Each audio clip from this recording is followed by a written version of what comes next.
अस्सलामुअलैकुम dear learners. इस lecture में हम क्लास 10 का सबसे पहला चैप्टर फिज़िक्स का simple harmonic motion and waves इसके न्यूमेरिकल्स को सॉल्व करेंगे। इसमें टोटल 10 न्यूमेरिकल्स हैं। इन 10 में से जो पहले 4 न्यूमेरिकल्स हैं वो सिंपल पेंडुलम के टॉपिक के रिलेटेड हैं और अगले जो 6 न्यूमेरिकल्स हैं उनमें 4 वेव्स वाले न्यूमेरिकल्स हैं और 2 रिपल टैंक वाले न्यूमेरिकल्स हैं। न्यूमेरिकल्स को सॉल्व करने से पहले एक डिस्क्लेमर सुन लें कि इनकी जो सीक्वेंस है वो टेक्स्ट बुक से ज़रा चेंज्ड है। टेक्स्ट बुक में 1 से 10 तक है, लेकिन आपको यहाँ पर जो सीक्वेंस दिखाई जा रही है ये लेक्चर इस सीक्वेंस में रिकॉर्ड हुआ है, तो आपने इसी सीक्वेंस को फॉलो करना है। अगर आप किसी ख़ास न्यूमेरिकल को डायरेक्टली देखना चाहते हैं तो आप उस टाइम पर जंप करके डायरेक्ट उसे देख सकते हैं। सबसे पहले हम तीसरा न्यूमेरिकल करेंगे, लेकिन न्यूमेरिकल्स को सॉल्व करने से पहले हम यहाँ पर थोड़ा सा टॉपिक को समझ लेते हैं। टॉपिक है हमारे पास time period of simple pendulum. हम ज़्यादा डिटेल में इसे नहीं पढ़ेंगे, बस यहाँ पर देखें आपके हमारे पास एक धागा है या रस्सी है, उसके साथ हमने एक मैस अटैच किया हुआ है। लेट से कि ये एक बॉल है, इसको लेट से हमने बांधा हुआ है छत के साथ या किसी भी चीज़ के साथ इसको बांधा हुआ है। जब इस पेंडुलम को हम यहाँ से रिलीज़ करेंगे तो ये पहले थोड़ी देर बाद थोड़ा आगे मूव करेगा, एक सेंटर पोजीशन आ जाएगी। उसके बाद ये मूव करता हुआ थोड़ा आगे जाएगा और इसी तरह वहाँ से जब ये वापस अपनी प्रीवियस पोजीशन पे आएगा, ओरिजिनल पोजीशन पे, तो यहाँ तक आने के लिए जितनी वाइब्रेशंस होती हैं उसको हम कहते हैं time period of simple pendulum. अब न्यूमेरिकल्स में हम टाइम पीरियड का फार्मूला यूज़ करते हैं 2π√L/g। इस फार्मूले में हमारे पास सबसे पहले तो एक कांस्टेंट है 2 जो नंबर होता है। उसके बाद है हमारे पास एक सिंबल जिसको हम पढ़ते हैं एस पाई, और इसकी वैल्यू डेसिमल में होती है हमारे पास 3.14 और फ्रैक्शन में होती है 22/7। उसके बाद है हमारे पास स्क्वायर रूट, जिससे आप सब वाकिफ़ ही होंगे। स्क्वायर रूट के अंदर हमारे पास एक फ्रैक्शन है जिसके न्यूमरेटर में है हमारे पास स्मॉल एल, जो कि रिप्रेजेंट करेगा स्ट्रिंग की लेंथ को। जिस भी रस्सी या धागे के साथ हम यहाँ पर पेंडुलम को बांधते हैं, मैस को बांधते हैं, उसकी लेंथ को हम रिप्रेजेंट करते हैं स्मॉल एल के साथ। और डिनोमिनेटर में है हमारे पास स्मॉल जी, और ये रिप्रेजेंट करता है वैल्यू ऑफ जी को, ग्रेविटी को। अब एक चीज़ आप यहाँ पे याद रखिएगा कि वैल्यू ऑफ जी प्लैनेट्स के लिए डिफरेंट होती है। फॉर एग्जांपल ज़मीन के लिए अलग है, चांद के लिए अलग है, मार्स के लिए अलग है। इसी तरह जितने भी प्लैनेट्स हैं सब के लिए अलग अलग है। लेकिन जो हमारे न्यूमेरिकल्स हैं उनमें सिर्फ हम अर्थ के लिए यूज़ करेंगे और मून के लिए यूज़ करेंगे। तो जिधर हम अर्थ के लिए यूज़ करेंगे वहाँ पर हम जी के साथ सबस्क्रिप्ट में नीचे लिख देंगे स्मॉल ई अर्थ के लिए, और जब मून को रिप्रेजेंट करना होगा तो हम स्मॉल जी के साथ स्मॉल एम लिख देंगे। आई होप कि आपको इन सारी टर्म्स की समझ आ गई होगी, क्योंकि जब ये न्यूमेरिकल्स में आगे यूज़ होंगी स्टेटमेंट्स में तो आपको अब समझने में आसानी होगी। अब हम बढ़ते हैं तीसरे न्यूमेरिकल की तरफ। इसकी स्टेटमेंट है that find the time periods of a simple pendulum of 1 metre length placed on earth and on moon. अब इस पहले सेंटेंस में हमें बताया जा रहा है कि हम सिंपल पेंडुलम के टाइम पीरियड्स को फाइंड करेंगे, और सिंपल पेंडुलम की जो लेंथ है वो है 1 मीटर, और जो टाइम पीरियड्स हमने फाइंड करने हैं वो अर्थ के लिए अलग से फाइंड करेंगे और मून के लिए अलग से फाइंड करेंगे। तो यहाँ पर हम एक गिवन सेक्शन बना लेते हैं जो चीज़ें हमें दी गई हैं उनके लिए, और एक रिक्वायर्ड सेक्शन बना लेते हैं जो चीज़ें हमने फाइंड करनी होंगी उनको हम यहाँ पर रख देंगे। तो सबसे पहले हमें इस सेंटेंस में गिवन है length of the simple pendulum, जिसको हम रिप्रेजेंट करेंगे स्मॉल एल से, और वो हमें गिवन है 1 मीटर। इसके बाद सेंटेंस के एंड में बताया हुआ है placed on earth and on moon. तो हमें रिक्वायर्ड है time period of pendulum on earth, और इसके साथ साथ हम फाइंड करेंगे time period of pendulum on moon.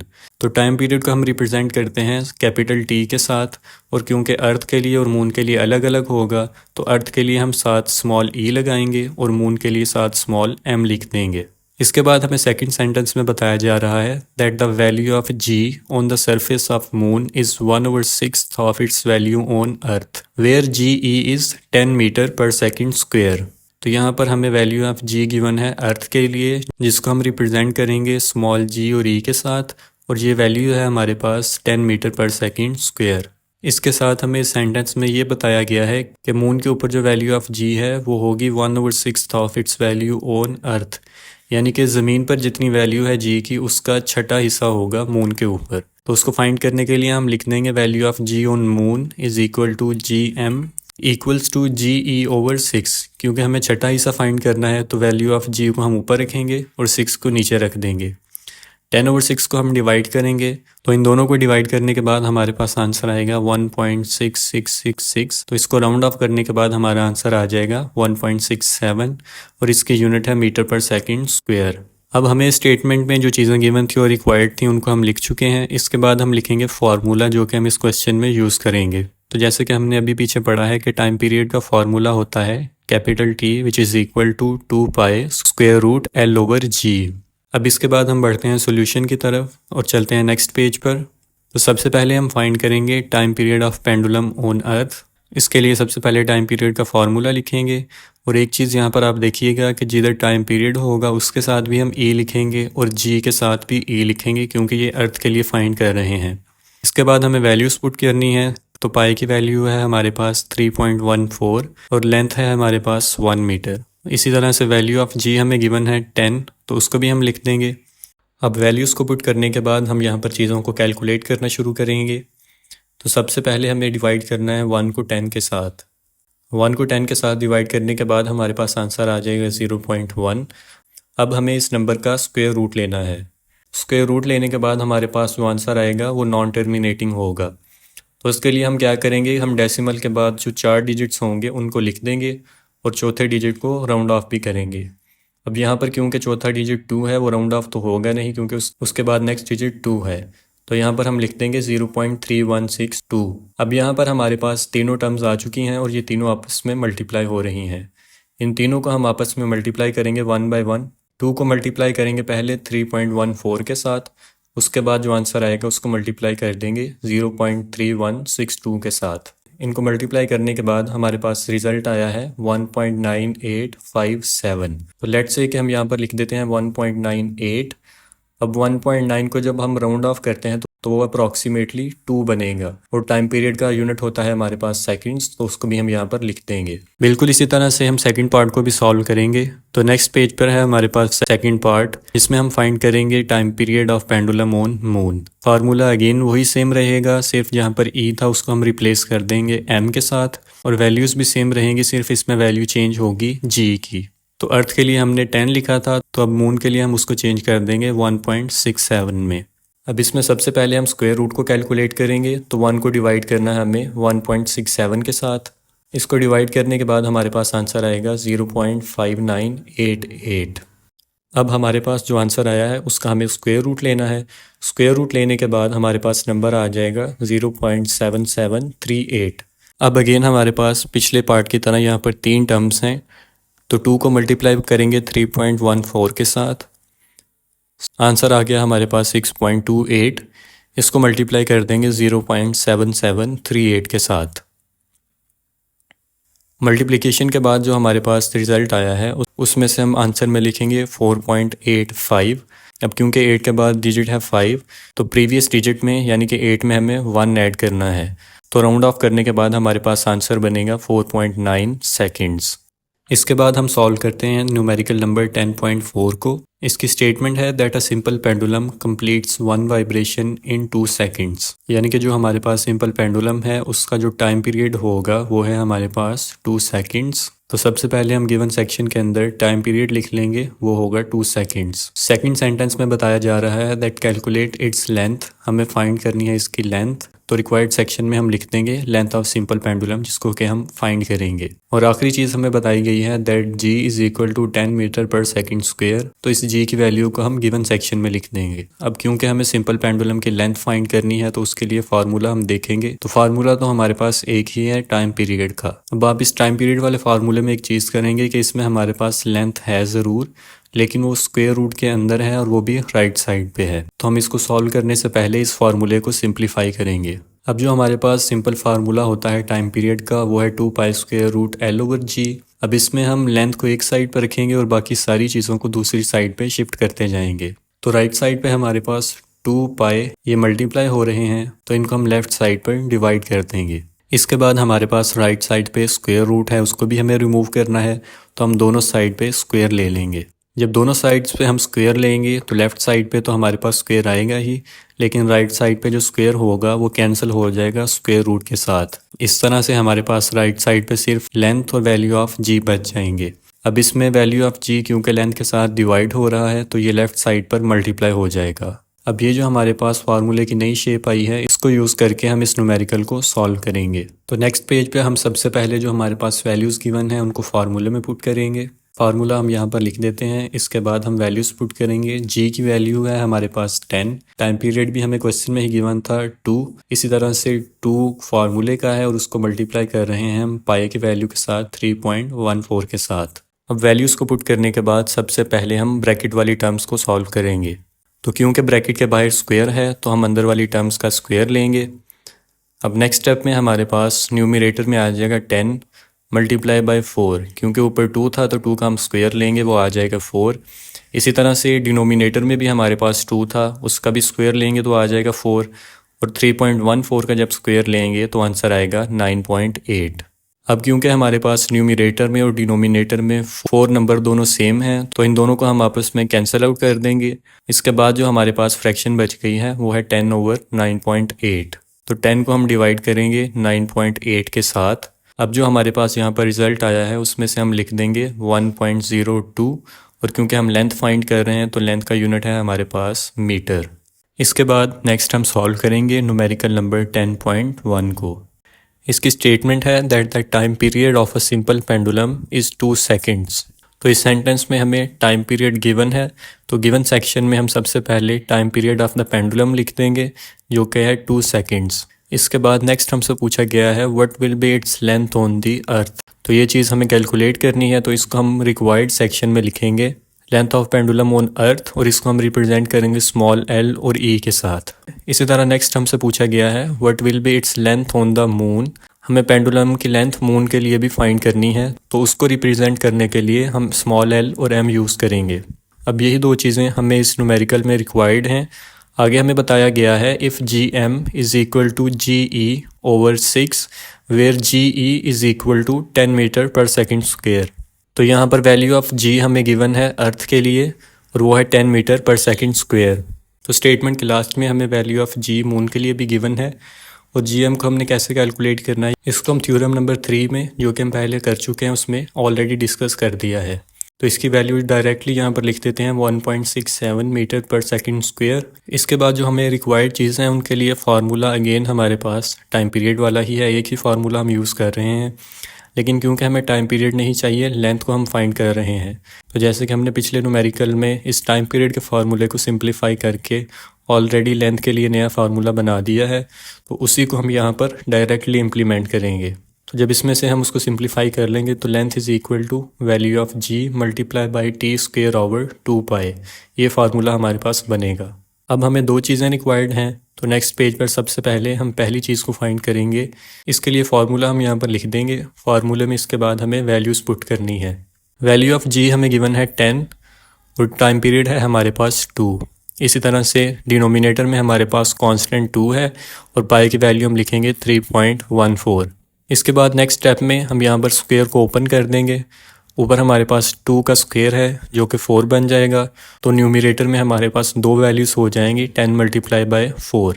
इसी तरह से डिनोमिनेटर में भी हमारे पास 2 का स्क्वायर लेकर 4 आ जाएगा, और जब 3.14 का हम स्क्वायर लेंगे तो वो आ जाएगा 9.8।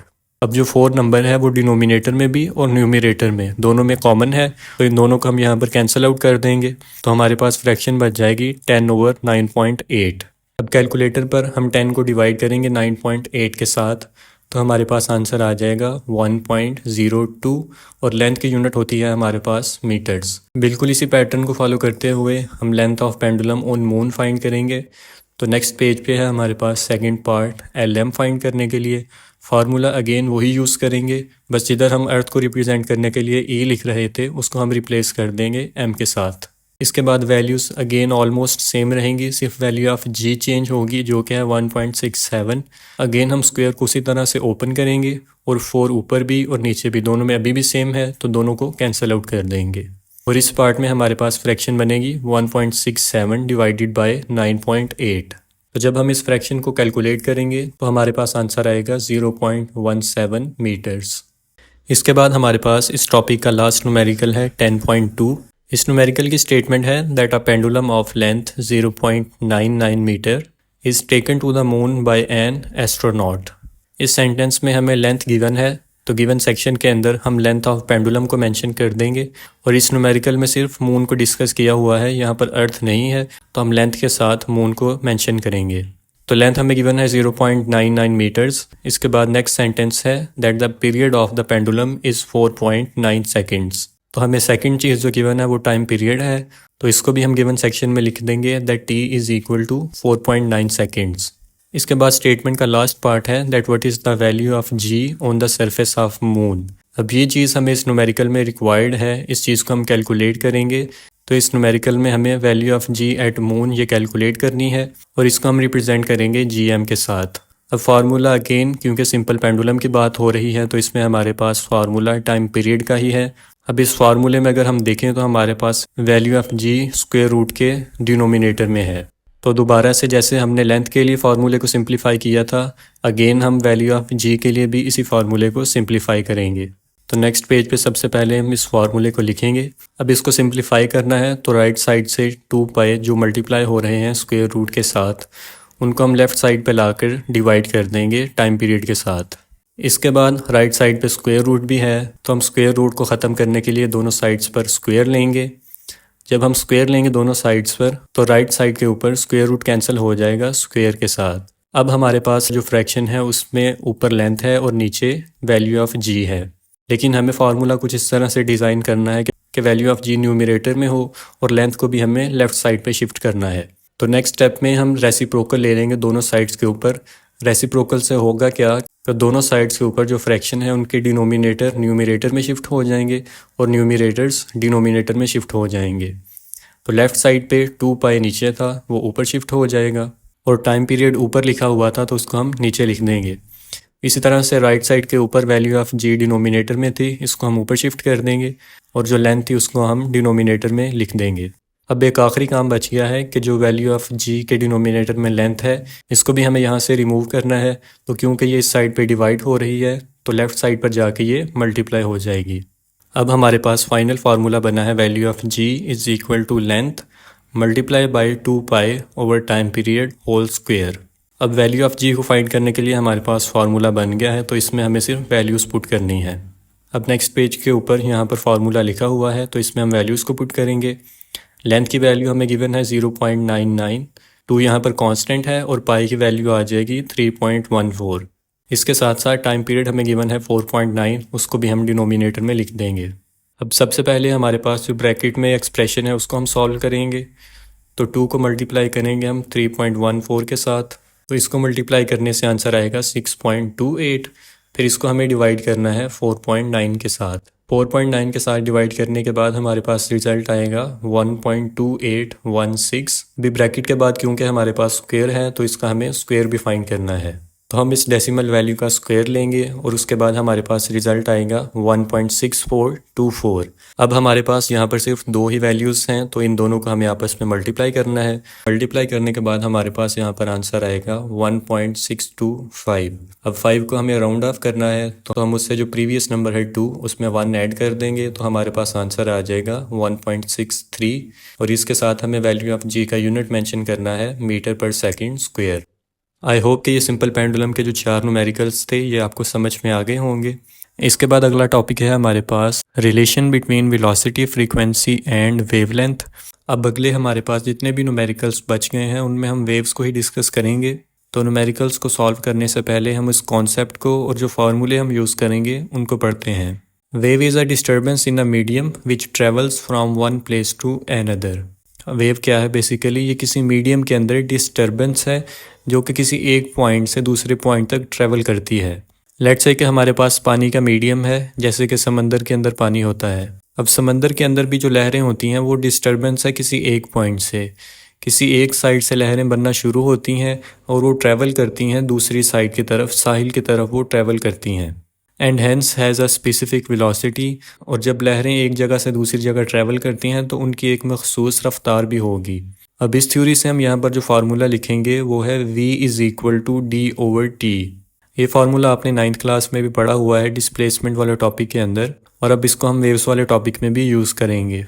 इसके बाद है if time taken by the wave in moving from one point to another is equal to its time period capital T, then the distance covered by the wave will be equal to 1 wavelength. इसके आगे जो symbol बना हुआ है ये wavelength का symbol है, इसको पढ़ते हैं lambda. Hence we can write that. अब जो पिछला फार्मूला हमने लिखा है वो है v is equal to d over t. और जो यहाँ पर पहला पॉइंट है वो ये है कि अगर टाइम टेकन, यानी कि हमारे पास जो फ्रैक्शन में नीचे t गिवन है टाइम टेकन, उसको हम रिप्लेस कर देते हैं, वो इक्वल है टाइम पीरियड कैपिटल T के, तो उसको हम रिप्लेस कर देंगे टाइम पीरियड के साथ। Then the distance covered by the wave will be equal to 1 wavelength. तो वेव जो डिस्टेंस कवर करेगी उसको हम इक्वल कर देंगे वेवलेंथ के, यानी कि लैम्डा के। तो इस फार्मूले की जो नई फॉर्म बनेगी उसमें हम लिखेंगे v is equal to lambda over capital T. अब ये जो फार्मूला बना है इसको हम यूज़ किसी भी न्यूमेरिकल में नहीं करेंगे, इसको हम आगे सिंप्लीफाई करते हैं नए फार्मूले के लिए। But time period capital T is reciprocal of the frequency. Time period का फार्मूला एक हमने पीछे सिंपल पेंडुलम वाले टॉपिक में पढ़ा है, 2 pi square root L over g. ये दूसरा फार्मूला है जो कि हम वेव्स में यूज़ करेंगे 1 ओवर एफ। अब इस टाइम पीरियड को हमें पुट करना है पीछे वाली इक्वेशन के अंदर। तो पीछे हमारे पास था v is equal to lambda over capital T. अब इधर टाइम पीरियड की जगह हम लिख देंगे 1 ओवर एफ। अब फ्रीक्वेंसी क्योंकि हमारे पास राइट साइड पे नीचे डिवाइड हो रही है तो इसको हम ऊपर वेवलेंथ के साथ मल्टीप्लाई कर देंगे। तो नया फार्मूला बनेगा v is equal to f lambda over 1। अब 1 को भी हम यहाँ से रिमूव कर देते हैं क्योंकि ऑलरेडी हर फ्रैक्शन के नीचे 1 तो होता ही है। तो जो फाइनल फार्मूला है वो है v is equal to f lambda. अब ये जो हमने रिलेशन पढ़ा है ये डिपेंड करता है आपके बोर्ड के ऊपर और आपके रीजन के ऊपर कि जिधर आप पढ़ रहे हैं उधर इम्पॉर्टेंट है कि ये नहीं है। हो सकता है कि आपके पेपर पैटर्न के लिहाज से भी ये इम्पॉर्टेंट हो आपके लिए, लेकिन अगर ये रिलेशन इम्पॉर्टेंट नहीं भी है तो ये जो हम फार्मूले पढ़ रहे हैं ये ज़रूर आपके लिए इम्पॉर्टेंट होंगे न्यूमेरिकल्स में। अब ये जो हमने रिलेशन पढ़ा है इसमें बहुत सारी डिफरेंट हमने एक्सप्रेशंस पढ़ ली हैं। इनमें से जो फार्मूले हम न्यूमेरिकल्स में इस्तेमाल करेंगे उनको यहाँ पर मैंने अलग कर दिया है। सबसे पहला फार्मूला होगा हमारे पास वेव स्पीड का, v is equal to f lambda. ये फार्मूला सबसे ज़्यादा हम यूज़ करेंगे। उसके बाद सेकंड है हमारे पास टाइम पीरियड का formula, capital T is equal to 1 over f. और थर्ड फार्मूला भी अगेन हमारे पास वेव स्पीड का ही है, v is equal to d over t. पहला और तीसरा फार्मूला देखने में सेम है, ये दोनों वेव्स की स्पीड को फाइंड करने के लिए ही हम इस्तेमाल करेंगे, लेकिन इनमें डिफरेंस ये होगा कि जिधर हमें फ्रीक्वेंसी और लैम्डा गिवन होंगे उनके लिए हम पहला फार्मूला यूज़ करेंगे, और जिधर हमें डिस्टेंस और टाइम टेकन गिवन होगा उधर हम थर्ड वाला फार्मूला यूज़ करेंगे। तो सबसे पहले वेव्स वाले टॉपिक में हम सॉल्व करेंगे न्यूमेरिकल नंबर 10.6 को। इसकी स्टेटमेंट है that a wooden bar vibrating into the water surface in a ripple tank has a frequency of 12 hertz. अब इस स्टेटमेंट में बताया जा रहा है कि रिपल टैंक की वाटर सरफेस के ऊपर एक वुडन बार, लकड़ी का एक टुकड़ा है जो कि वाइब्रेट कर रहा है, और वाइब्रेशन की जो फ्रीक्वेंसी है हमारे पास वो है 12 हर्ट्ज। तो पहली चीज़ इस स्टेटमेंट में जो हमें गिवन है वो है फ्रीक्वेंसी। फ्रीक्वेंसी को हम रिप्रेजेंट करेंगे स्मॉल f के साथ और इसकी वैल्यू है 12 हर्ट्ज। स्टेटमेंट में आगे बताया जा रहा है that the resulting wave has a wavelength of 3 centimetres. अब यहाँ पर सेकंड चीज़ हमें गिवन है वो है वेवलेंथ, और वेवलेंथ को हम रिप्रेजेंट करते हैं लैम्डा के साथ और इसकी वैल्यू है 3 सेंटीमीटर्स। अब एक चीज़ आप सारे न्यूमेरिकल जितने भी बाकी बच के हैं उनमें आपने याद रखनी है, तो जब भी हमें सेंटीमीटर में वैल्यू दी होगी तो उसको हम कन्वर्ट करेंगे मीटर्स के अंदर। अब कन्वर्ट करने का तरीका सिंपल सा है, जो भी वैल्यू होगी 3, 6, 9, 12 जो भी नंबर होगा उसको हम फ्रैक्शन के ऊपर वाले हिस्से में रखेंगे और उसको डिवाइड कर देंगे 100 के साथ। इस न्यूमेरिकल में हमारे पास वैल्यू 3 है तो 3 को हम न्यूमरेटर में रख के डिवाइड कर देंगे 100 के साथ। हमारे पास आंसर आ जाएगा 0.03 और इसके साथ यूनिट अब यूज़ करेंगे मीटर्स का। स्टेटमेंट का लास्ट पार्ट है that what is the speed of the wave. जो हमें रिक्वायर्ड चीज़ है वो है वेव की स्पीड, जिसको कि हम रिप्रेजेंट करते हैं स्मॉल v के साथ। और जो फार्मूला हम यूज़ करते हैं वेव स्पीड के लिए वो है v is equal to f lambda. तो ये न्यूमेरिकल बड़ा सिंपल सा है, इसी फार्मूले में हमें दोनों वैल्यूज़ पुट करनी है। हम इन दोनों वैल्यूज़ को फार्मूले में पुट कर देंगे। तो फ्रीक्वेंसी की वैल्यू है हमारे पास 12, उसको मल्टीप्लाई कर देंगे हम 0.03 के साथ। इनको मल्टीप्लाई करने के बाद हमारे पास आंसर आया है 0.36 और वेलोसिटी का यूनिट होता है हमारे पास मीटर पर सेकंड स्क्वायर। इसके बाद नेक्स्ट हम सॉल्व करेंगे न्यूमेरिकल नंबर 10.5, जिसकी स्टेटमेंट है that if 100 waves pass through a point of medium in 20 seconds. अब इस पार्ट में हमारे पास दो चीज़ें गिवन हैं। सबसे पहली चीज़ जो गिवन है वो है वेव्स। तो यहाँ पर नंबर ऑफ़ वेव्स हमें गिवन है जिनको हम रिप्रेजेंट करेंगे स्मॉल n के साथ और इसकी वैल्यू है हमारे पास 100। और जो दूसरी चीज़ हमें गिवन है यहाँ पर वो है टाइम, और टाइम का हम रिप्रेजेंट करेंगे स्मॉल टी के साथ। अब यहाँ पर इंपॉर्टेंट पॉइंट आपने जहन में रखना है कि इन न्यूमेरिकल्स में जिधर टाइम को रिप्रेजेंट करेंगे वो स्मॉल टी से होगा, और जिधर टाइम पीरियड मेंशन होगा उसको हम कैपिटल टी से करेंगे। अब यहाँ पर सिर्फ टाइम है, टाइम पीरियड नहीं है, तो उसको रिप्रेजेंट करेंगे स्मॉल टी से, और इसकी वैल्यू है 20 सेकेंड्स। इसके बाद स्टेटमेंट में पूछा जा रहा है what is the frequency and the time period of the wave. तो हमें दो चीज़ें रिक्वायर्ड हैं यहाँ पर। सबसे पहले तो फ्रीक्वेंसी फाइंड करनी है, और नंबर 2 हमें टाइम पीरियड फाइंड करना है। लास्ट पार्ट है स्टेटमेंट का that if its wavelength is 6 centimetres calculate the wave speed. तो हमें तीसरी चीज़ यहाँ पर जो गिवन है वो है वेवलेंथ, जिसको रिप्रेजेंट करेंगे लैम्डा के साथ, और ये गिवन है 6 सेंटीमीटर्स। अब अगेन क्योंकि ये सेंटीमीटर्स में है तो इसको हमें मीटर में कन्वर्ट करना है, तो 6 को हम डिवाइड कर देंगे 100 के साथ, और डिवीजन के बाद हमारे पास आंसर आ जाएगा 0.06 मीटर्स। और हमें तीसरी चीज़ जो रिक्वायर्ड है वो है वेव स्पीड। तो स्टेटमेंट में हमें 3 चीज़ें गिवन है और 3 चीज़ें ही रिक्वायर्ड हैं। नेक्स्ट पेज पर हम इसको सॉल्व करेंगे, और जो तीनों चीज़ें हमें रिक्वायर्ड हैं उनको 1 बाय 1 लिख देते हैं। सबसे पहले हमें फ्रीक्वेंसी फाइंड करनी है, तो इसके लिए हम फार्मूला यूज़ करेंगे number of waves divided by time taken. तो जितनी हमें वेव्स की तादाद गिवन है उसको हम डिवाइड कर देंगे टाइम के साथ। नंबर ऑफ वेव्स हैं हमारे पास 100, और जो टाइम गिवन है वो है 20 सेकेंड्स। तो इसको जब कैलकुलेट करेंगे तो हमारे पास आंसर आ जाएगा 5, और फ्रीक्वेंसी की यूनिट है हमारे पास हर्ट्स। दूसरी चीज़ हमें रिक्वायर्ड है टाइम पीरियड, और टाइम पीरियड का फॉर्मूला है हमारे पास 1/फ्रीक्वेंसी। तो जो हमें स्टेटमेंट के अंदर चीज़ें गिवन थी उनमें फ्रीक्वेंसी मेंशन नहीं है, हमने ऊपर जो फ्रीक्वेंसी की वैल्यू कैलकुलेट की है उसी को हम यहाँ पर यूज़ करेंगे। तो फ्रीक्वेंसी आई है हमारे पास 5, तो 1 को डिवाइड कर देंगे हम 5 के साथ। डिवीजन के बाद हमारे पास आंसर आ जाएगा 0.2 सेकेंड्स। इसके बाद तीसरी और आखिरी चीज़ हमें रिक्वायर्ड है वेव स्पीड। इसका फार्मूला है फ्रीक्वेंसी मल्टीप्लाई बाय वेवलेंथ। तो फ्रीक्वेंसी है हमारे पास 5, जिसको हमें मल्टीप्लाई करना है वेवलेंथ के साथ, और वेवलेंथ की वैल्यू है 0.06। इन दोनों को कैलकुलेट करने के बाद हमारे पास आंसर आ जाएगा 0.3 मीटर पर सेकेंड स्क्वायर। इस न्यूमेरिकल में जिस चीज़ को आपने याद रखना है वो इसका पहला पार्ट है जिसमें हमने फ्रीक्वेंसी फाइंड की थी। यहाँ पर जो हमने फ्रीक्वेंसी का फॉर्मूला यूज़ किया है number of waves over time taken, इसको आपने याद रखना है। इसके बाद नेक्स्ट हम सॉल्व करेंगे न्यूमेरिकल नंबर 10.8 को। Water waves in a shallow dish are 6 centimetres long. अब अगर आपने एक चीज़ नोट की है इन न्यूमेरिकल्स में तो हम यूज़ कर रहे हैं फ्रीक्वेंसी, वेलोसिटी और वेवलेंथ। अब वेलोसिटी का यूनिट है हमारे पास मीटर पर सेकंड स्क्वायर, और फ्रीक्वेंसी का यूनिट है हमारे पास हर्ट। लेकिन यहाँ पर जो चीज़ हमें गिवन है वो है सेंटीमीटर्स के अंदर। सेंटीमीटर्स के अंदर जो हमें चीज़ स्टेटमेंट में दी जाती है वो है हमारे पास वेवलेंथ। तो ये जो पहली चीज़ हमें गिवन है ये वेवलेंथ है, और लैम्डा की जो वैल्यू है वो है 6 सेंटीमीटर्स। अब अगेन जैसे हम पिछले न्यूमेरिकल में करके आए हैं, 6 को हम डिवाइड करेंगे 100 के साथ, और इसका आंसर आएगा हमारे पास 0.06 मीटर्स। इसके बाद नेक्स्ट है स्टेटमेंट में that at one and point the water moves up and down at a rate of 4.8 oscillations पर सेकेंड। अब इस पार्ट में बताया जा रहा है कि एक पॉइंट के ऊपर जो पानी है वो ऊपर और नीचे मूव कर रहा है, यानी कि उसकी वेव्स बन रही हैं 4.8 ऑसिलेशंस पर सेकंड के रेट पर। तो ये हमें गिवन है फ्रीक्वेंसी। क्योंकि फ्रीक्वेंसी की डेफिनेशन अगर आपने बुक से पढ़ी है तो उसकी वर्डिंग कुछ इस तरह से है that the number of vibrations of a vibrating body in 1 second is called its frequency. यानी कि किसी भी वाइब्रेटिंग बॉडी में जो मूवमेंट 1 सेकेंड के अंदर की जाती है उसे हम फ्रीक्वेंसी कहते हैं।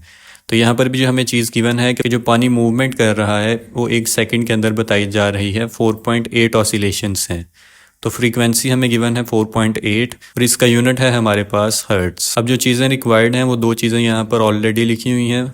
सबसे पहले तो है what is the speed of the water waves, जिसको कि हम रिप्रेजेंट करेंगे स्मॉल v के साथ, और दूसरी चीज़ हमसे पूछी गई है what is the period of the water waves. तो ये दो चीज़ें हमें रिक्वायर्ड हैं जिनको कि हम सॉल्व करेंगे। अब वेव स्पीड को कैलकुलेट करने के लिए हमें फ्रीक्वेंसी और वेवलेंथ रिक्वायर्ड होती है, और वो दोनों चीज़ें हमें यहाँ पर ऊपर गिवन सेक्शन में दी गई हैं।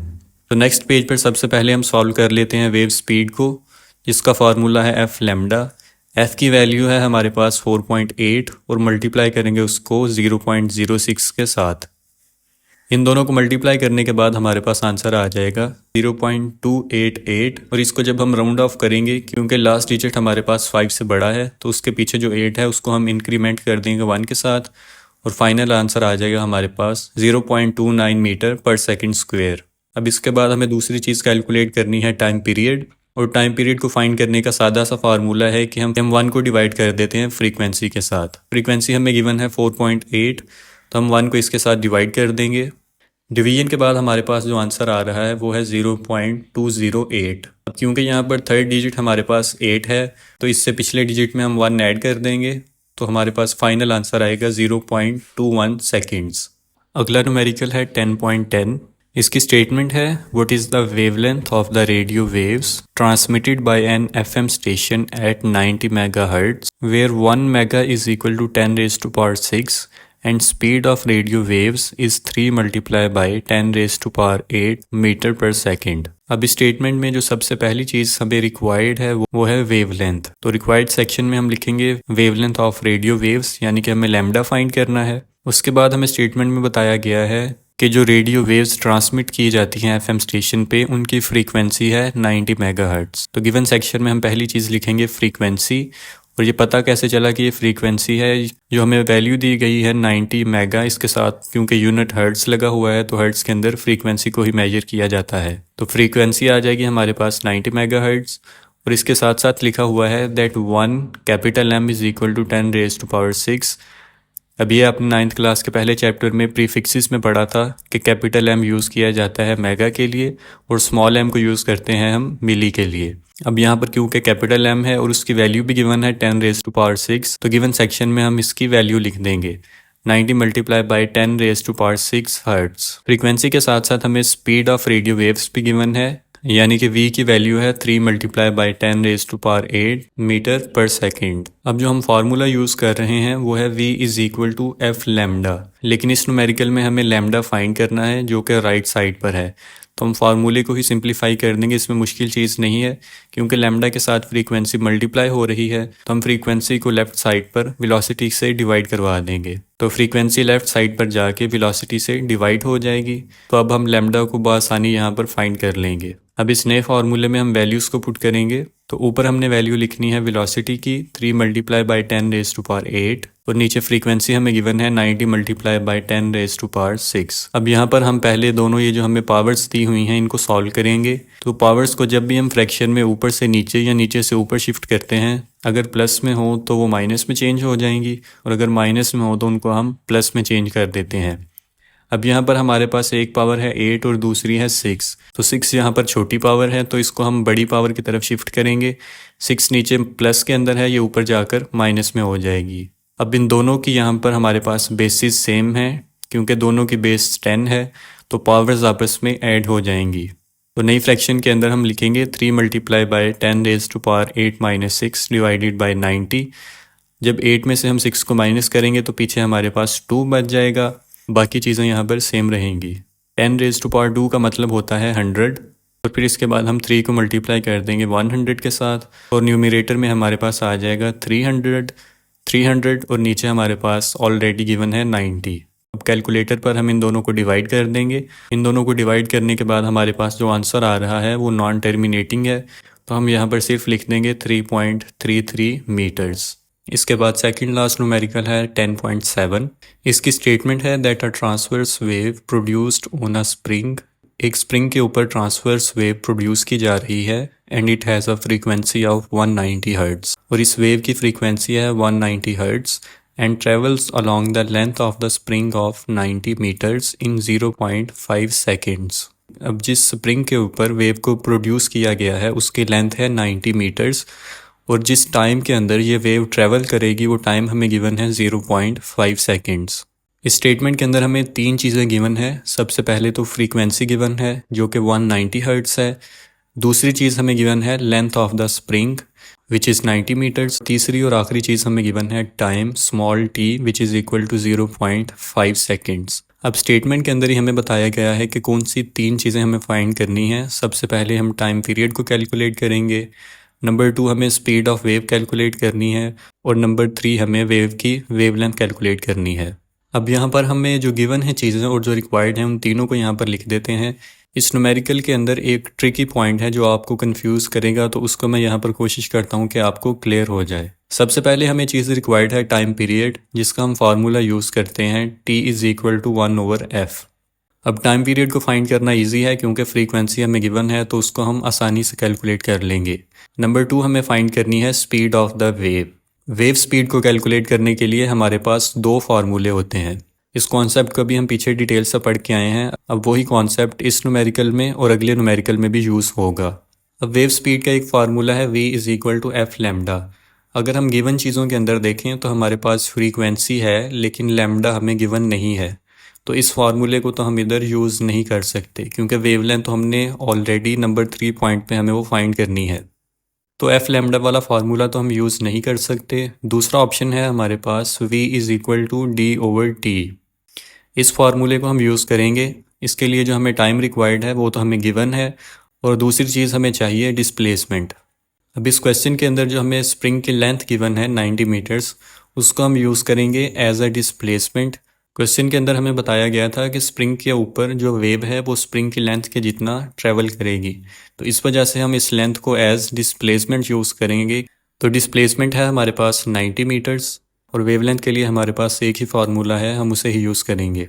आपने बस इसमें ये पॉइंट याद रखना है कि जो एफ लैम्डा वाला फार्मूला है वो यहाँ पर यूज़ नहीं करेंगे। यहाँ पर हम फार्मूला यूज़ करेंगे डी ओवर टी का और लेंथ को हम एज डिस्प्लेसमेंट यूज़ करेंगे। अब सबसे पहले हमें टाइम पीरियड रिक्वायर्ड है, इसका फार्मूला है 1 ओवर एफ। फ्रीक्वेंसी हमें गिवन है 190 हर्ट्ज़, तो 1 को हमें डिवाइड करना है 190 से। डिवीजन के बाद हमारे पास आंसर आया है 0.005 सेकेंड्स। नंबर 2 चीज़ हमें रिक्वायर्ड है वेव स्पीड, जिसका फार्मूला हम यूज़ करेंगे v is equal to d over t. Displacement है हमारे पास 90 मीटर्स और टाइम है हमारे पास 0.5 सेकेंड्स। इन दोनों को भी हम डिवाइड कर देंगे और डिवीजन के बाद हमारे पास आंसर आया है 180 मीटर पर सेकेंड स्क्वायर। तीसरी और आखिरी चीज़ हमें कैलकुलेट करनी है वेवलेंथ। अब लैम्डा के लिए फार्मूला हमारे पास एक ही है, v is equal to f lambda. इस एक्सप्रेशन में से हमें लैम्डा को अलग करना है तो फ्रीक्वेंसी को हम लेफ़्ट साइड पर ला के डिवाइड कर देंगे। अब नया फार्मूला है lambda is equal to v over f. तो जो ऊपर हमने अभी वेव स्पीड कैलकुलेट की है उसको हम यहाँ पर पुट करेंगे। v is equal to 180 metre per second square और फ्रीक्वेंसी हमें गिवन है 190, तो इन दोनों को हम आपस में डिवाइड कर देंगे। डिवीजन के बाद हमारे पास आंसर आया है 0.947। अब क्योंकि थर्ड डिजिट हमारे पास 7 है तो इसको हम राउंड ऑफ कर देंगे और प्रीवियस डिजिट के अंदर हम एक ऐड कर देंगे।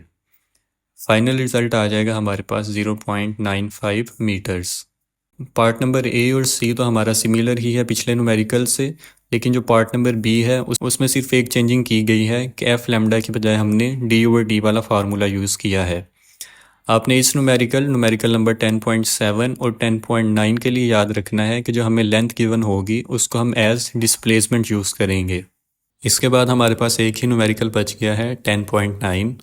इसकी स्टेटमेंट है that at one end of ripple tank 80 centimetre across a 5 Hz vibrator produces waves where wavelength is 40 millimeters. Find the time the waves need to cross the tank. अब इस स्टेटमेंट को समझने के लिए यहाँ पर एक डायग्राम हम यूज़ करेंगे।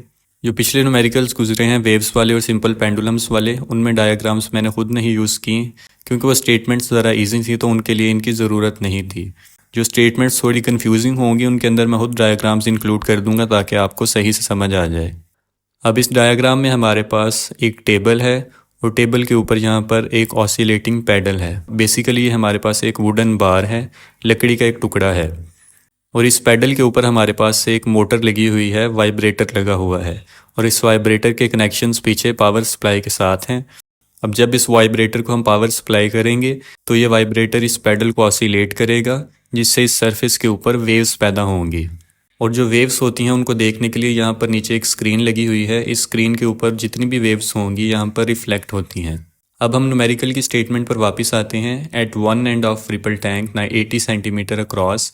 अब जब हम ये हमारे पास जो पैडल है यहाँ पर रिपल टैंक का, इसकी जगह हम चेंज कर देते हैं 80 सेंटीमीटर्स, तो फिर क्या होगा, अब 5 हर्ट्ज़ वाइब्रेटर, ये जो वाइब्रेटर है इसकी फ्रीक्वेंसी गिवन है 5 हर्ट्ज़। तो जब वाइब्रेटर की फ्रीक्वेंसी होगी 5 हर्ट्ज़ तो जो नई वेव्स प्रोड्यूस होंगी उनकी वेवलेंथ होगी 40 मिलीमीटर्स। अब हमें इसमें करना क्या है, find the time the waves need to cross the tank. हमें टाइम फाइंड करना है कि लहरों को कितना टाइम लगेगा इस टैंक को क्रॉस करते हुए। तो सबसे पहली चीज़ हमें गिवन है लेंथ ऑफ रिपल टैंक, और अगेन जिस तरह हमने पिछले न्यूमेरिकल में लेंथ को एज अ डिस्प्लेसमेंट यूज़ किया था, इसमें भी हम एज डिस्प्लेसमेंट ही यूज़ करेंगे। तो लेंथ को हम इक्वल कर देंगे डी के, और इसकी वैल्यू है हमारे पास 80 सेंटीमीटर्स। दूसरी चीज़ हमें फ्रीक्वेंसी गिवन है और इसकी वैल्यू है हमारे पास 5 हर्ट्ज़, और थर्डली हमें गिवन है वेवलेंथ जो कि है 40 मिलीमीटर्स। अब इससे पिछले जितने भी न्यूमेरिकल्स थे उनमें हमारे पास जो वेवलेंथ थी वो सेंटीमीटर्स में थी, तो हम डिवीजन करते थे 100 के साथ। अब यहाँ पर क्योंकि मिलीमीटर के साथ है तो मिलीमीटर से मीटर में कन्वर्ट करने के लिए हम 1000 से डिवाइड करेंगे। तो 40 को जब डिवाइड करेंगे हम 1000 के साथ तो आंसर आ जाएगा हमारे पास 0.04 मीटर्स। अब वेवलेंथ तो हमारे पास मीटर्स में आ गई है, इसी तरह से जो हमें लेंथ गिवन है सेंटीमीटर में उसको भी मीटर में कन्वर्ट करेंगे। तो लेंथ क्योंकि हमें सेंटीमीटर में गिवन है तो 80 को हम डिवाइड करेंगे 100 के साथ, और डिवीजन के बाद हमारे पास लेंथ आ जाएगी 0.8 मीटर्स। अब हमारे पास जो दोनों यूनिट्स हैं लेंथ की और वेवलेंथ की, ये दोनों मैच कर रही हैं। इसके बाद जो चीज़ हमें रिक्वायर्ड है वो है time taken to cross the tank, small t. अब यहाँ पर जो चीज़ें हमें गिवन है डी, एफ और लेमडा, ये 3 चीज़ें गिवन हैं और फाइंड करना है हमने टी। तो अभी तक हमने जितने फार्मूले पढ़े हैं उनमें स्मॉल टी आया है सिर्फ v is equal to d over t वाले फार्मूले में। अब अगर इस फार्मूले से हम t को फाइंड करना चाहेंगे तो t क्योंकि राइट साइड पे डिवाइड हो रहा है तो इसकी पोजीशन को हम शफल कर देंगे v के साथ, यानी कि लेफ़्ट साइड पे जो v था वो डिनोमिनेटर में आ जाएगा और t यहाँ से लेफ़्ट साइड पे चला जाएगा। तो अब टाइम को फाइंड करने के लिए हम डिस्प्लेसमेंट को डिवाइड करेंगे v के साथ, लेकिन यहाँ पर मसला ये है कि हमें v भी गिवन नहीं है। तो टाइम को फाइंड करने के लिए हमें पहले वेव स्पीड फाइंड करनी होगी। वेव स्पीड का फार्मूला है हमारे पास v is equal to f lambda. अब ये दोनों वैल्यूज़ हमें ऑलरेडी गिवन हैं। v is equal to 5 multiply by 0.04, इन दोनों को मल्टीप्लाई करने के बाद हमारे पास आंसर आ जाएगा 0.2 मीटर पर सेकंड स्क्वायर। अब हमारे पास वेव स्पीड की वैल्यू आ गई है, तो इस वेव स्पीड की वैल्यू को हम पुट कर देंगे फार्मूले में। डिस्प्लेसमेंट की वैल्यू थी हमारे पास 0.8 और v की वैल्यू आ गई है 0.2। तो इन दोनों की डिवीजन के बाद हमारे पास फाइनल रिजल्ट आ जाएगा 4 सेकेंड्स। आई होप कि आपको ये सारे न्यूमेरिकल समझ में आ गए होंगे। मैंने कोशिश की है कि चीज़ों को जितना आपके लिए आसान किया जाए उतना आसान करके मैं आपको प्रेजेंट करूं। अब एक आखिरी चीज़ यहाँ पर यह है कि न्यूमेरिकल्स की सीक्वेंस मैंने क्यों चेंज की है। तो इसको आप इस तरह से समझ लें कि हमारे पास जो पहले 4 न्यूमेरिकल्स थे वो पेंडुलम वाले टॉपिक के रिलेटेड थे, और जो सिंपल पेंडुलम वाला टॉपिक है उसमें हमने एक ही फार्मूला यूज़ किया है टाइम पीरियड का।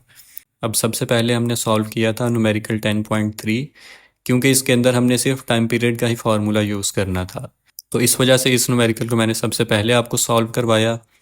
अब उसके बाद जो 3 न्यूमेरिकल्स हैं उनको सॉल्व करने के लिए हमें इस फार्मूला को ज़रा सिंप्लीफाई करना था।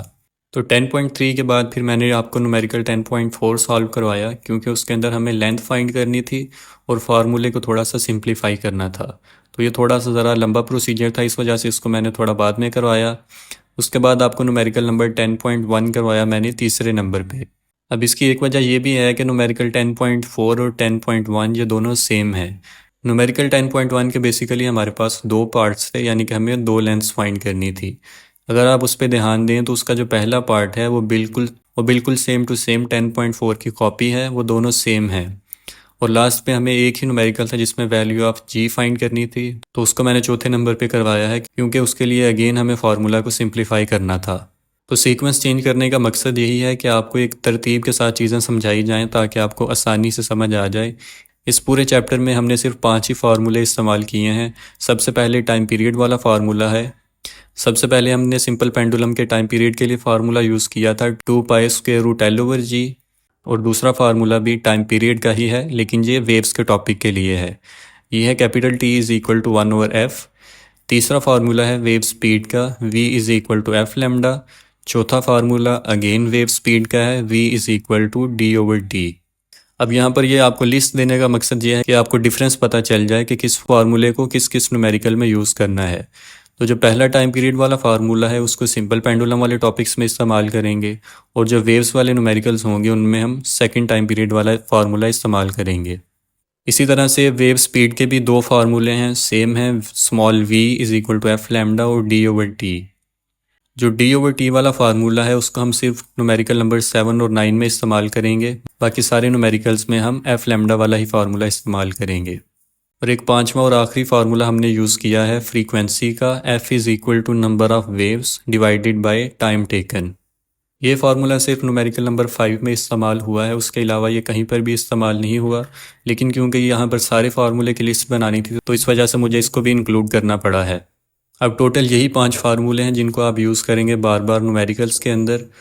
इनकी शेप ज़रूर चेंज हो सकती हैं, जैसे कि सबसे पहले टाइम पीरियड वाला फार्मूला है, तो जब आपने लेंथ फाइंड करनी होगी तो आप इसी फार्मूला को सिंप्लीफाई करेंगे। अगर आपने वैल्यू ऑफ जी फाइंड करनी है तो अगेन उसके लिहाज से आप इसको सिंप्लीफाई करेंगे, लेकिन जो बेस फार्मूलाज हैं वो यही सेम रहेंगे। आई होप कि आपको सारी चीज़ें क्लियर होंगी। इसके अलावा जो चैप्टर नंबर 2 है हमारे पास साउंड वाला, उसके न्यूमेरिकल्स हम इंशाल्लाह अगले लेक्चर में कवर करेंगे।